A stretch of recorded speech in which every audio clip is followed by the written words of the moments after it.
I'll scare them off, and the next one and the next one, and I won't find anyone, to partner up with. It's, Oh, so then therefore I'll be alone forever is the possibly, yeah. What we just flushed out is the underlying story, which isn't true, is that if I stand up for what I believe, that's going to scare everyone away and I'll be alone forever. And that's not true. But let's go back to the question. Okay. So she doesn't want the relationship now, and we're going to need to talk about financial things. So what kind of feedback would you give as far as she's not always going to like what he has to say? Mm-hmm. So what would you recommend as far as her at least having a baseline of seeing him with respect? Yeah. Thanks for bringing out the whole, like, what do I have to walk on eggshells? Like, how do I manage logic and real things and things that we need to do with money and safety?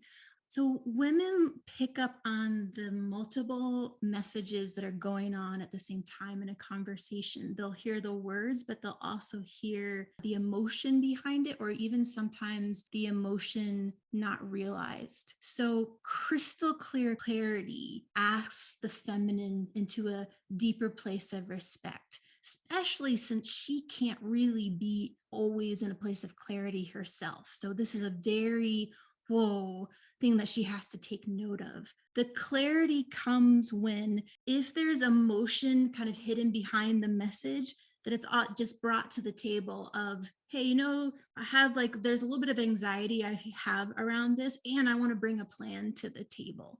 So she's not hearing words and then feeling something else that then causes her to distrust the situation. It kind of hurts my heart to share that, because we're all human, and it makes a huge impact on whatever woman you're talking to in the world. She will hear what's being said, and she will also hear the unsaid. Clarity is when all is on the table and there's nothing kind of hanging out in the wings. Yeah, and incredibly well said. And so calling out, for instance, I know you want to feel safe, and I know that you've told me you felt manipulated this entire time, and that crushes me. I've never wanted that. But what I'd like to have right now is for you to say when you feel manipulated, and we can take a step from there. Now, you may not agree with whatever she has to say. And I mean, you might think that she's using that as a tool to bludgeon you over the head with, which is a bit of a different topic, but that was incredibly well said, of that the words, if they don't match the emotion or the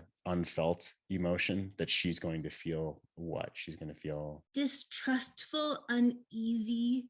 It could stimulate a negative emotion that she then shares back.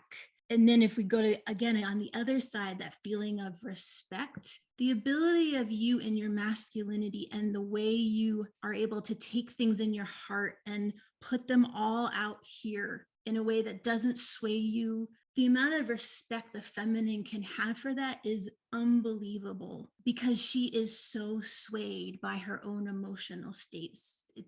This is an energy that she has to take note of, that she has to reach out and touch, and that she has to notice.